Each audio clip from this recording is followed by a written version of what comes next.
but I told you I was going to be difficult, and so now I am going to be bring difficult. Bring it on. So we talk a lot about toxicity with CAR T cells. We've talked a lot about neurotoxicity and the challenges there. We've talked a lot about CRS and the challenges there. And I'm going to ask you a question, knowing full well that you've had a lot of experience with this. How often do you think that's really going to, are we going to see patients pass away as a consequence of toxicity, which is the ultimate endpoint? Because if these are transient reversible toxicities, if they're manageable toxicities, then how worried do we need to be when we have an 80-year-old in front of us, or even a 75-year-old in front of us with ALL, with, I'm going to make something up, 40% blast? Yep. I mean, as well reported, there have been fatal incidences of due to this toxicity, both for the CRS, cytokine release syndrome, usually with a concomitant infection that we know the risk is higher for these adult patients. Neurotoxicity, there also have been fatal incidences, usually due to cerebral edema, but even severe encephalopathic disease kind of leading to it.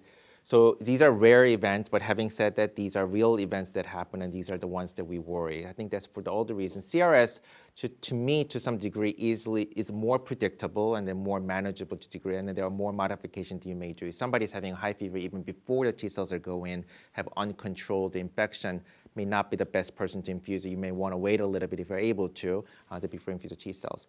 Neurotoxicity is a little bit difficult in the sense that if we see a patient with a grade 3 neurotoxicity, which is nonverbal kind of at the time, the difficult thing is, are they going to stop there in grade 3 and just got better at grade 2 and 1 and then completely reverse? Or are they going to progress to grade 4 and hopefully not to grade 5, but if that's going to be the event, when you're in front of the patient at the time of toxicity, I think these are the difficult moment to decide. There's really no good way to predict what is the stop. So before treating, and as you said, and if I had an 80-year-old person, depending on, there's some predictive markers or associative markers that that correlate with the or toxicity, disease burden, and so forth.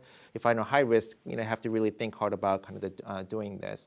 So that's all the reasons the prevention approach will be better, because there's really no very good management of neurotoxicity other than steroid. We all do it, and they work. But I mean, we think they work, they get better, but is it because of steroid, or is it natural course of the neurotoxicity kind of resolve? So the reason I'm being difficult is I will say that the mortality from CAR T across trials, particularly, again, it's never good to average across trials, but when you look at the average mortality, we're talking around 3%. We're talking about in line with autologous stem cell transplant. And if this is someone that I would auto, then usually this is someone that I would think about CAR T cell therapy for. And while there are rare events, I've become much more comfortable moving patients into the CAR T space just by virtue of that very profound CR, and again, can be significant but transient toxicity. So Jay, one of the questions that I think is in many of our minds is with the high response rates and the durability of some of the responses that we're seeing with CAR T cell therapy, where does transplant fit in for those patients? Should they be transplanting all those patients, none of them? How do you think about that? I think this is a really challenging question. I think easy answer is we need more data, but I think the one thing to consider is that I don't think not every patient needs to go to transplant. And I do believe that there are a subset of the patients who do not need to go to transplant after CAR T cells. The challenging part is who are these patients? And really the important thing is to consider, we have to examine each clinical trial data separately on its own. So it really depends on what patient population, what type of cell therapy they'd received, and what have been the outcome of this particular study. And it's impossible, and we shouldn't be really extrapolate data from the one and then apply to another, and assuming it's the same. So I think all these factors kind of put into it. Our own data with our 1920 AZ CAR T cells, that we do know that there are a subset of the patients who do better even without the transplant, and these are low disease burden patients. High burden patients did well, and then whether they got the transplant or not, unfortunately they did poorly. But the low burden patients, less than 5%, essentially MRD, the positive patients, they tend to do well even without the transplant. So that will be the decision that I'll be making if I'm treating some patient with the 1920 AZ, and then with the other type of trials, we have to look at that. there have been some adult ALL trials that have been presented so far, even at this year's ASH as well, the 2018 ASH. And then there are some other clinical trials looking at, they automatically went to transplant, had to go to transplant because they had early relapse. In that data set, if you look at them, and the one question is, why are they relapsing so quickly? But in Just relapse after CAR T? relapse after CAR T cell therapy. The data was presented earlier looking at that. So they were arguing from that particular study from these two Chinese groups, they were transplanting almost everybody patients because their relapse rates were high. I think that makes sense for that particular group of patients and particular CAR T product because they clearly have their own data to suggest that these these remissions are not durable. But just because of that, that also doesn't mean that everybody should be going to transplant after CAR T cell therapy. So I think that's the point that we have to look at individual kind of the data to look at. And then so many variable factors, and not only the relapse, but also the non-relapse related mortality after transplant too. If somebody already had a transplant, the second transplant is really feasible or we think it's going to benefit the patient.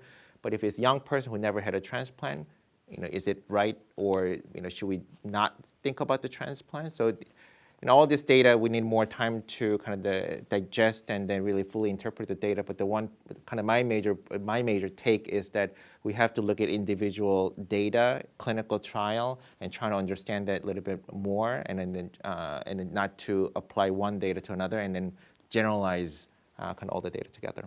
So I think that in this ASH meeting, there's a data from Seattle group where they actually broke down their data into patients who had CAR T cells and then went to their first transplant versus those patients who got CAR T cells after having relapsed from a prior transplant and then went to a second transplant. And I think this is the first paper that I've seen where where the trial's been broken down, where the patients are receiving a first versus a second transplant. And I know in the abstract they showed that for second transplant there was no benefit. For first transplant there seemed to be a benefit.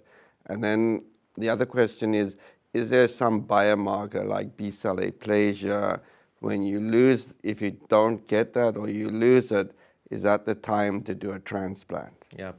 I mean, these are also all depends on the CAR T construct there too. And then the other questions you ask is what about the persistence? I think persistence, just because you see them doesn't mean they're not going to relapse also, and it doesn't guarantee, but you may just relapse with the 19 negative ones. We also have to look at persistence with the B-cell aplasia to see whether these are functional T-cell persistence. If you lose B-cell aplasia, I think some of the data coming from the 1941BB, from the CHOP and the UPenn and ALL studies, these are patients that may be in higher risk of a relapse and therefore kind of tend to transplant.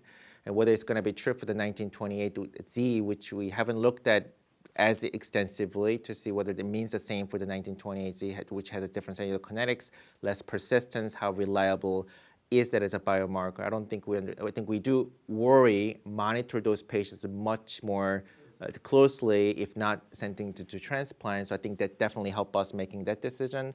But is it automatic sign to go to transplant or not? I think these are very difficult questions at this time. But I think which disease state they received the CAR T cells for, and whether they had a prior transplant or not, and then what anticipated or estimated transplant-related mortality. It's complicated, but complex decision that all needs to kind of take part in.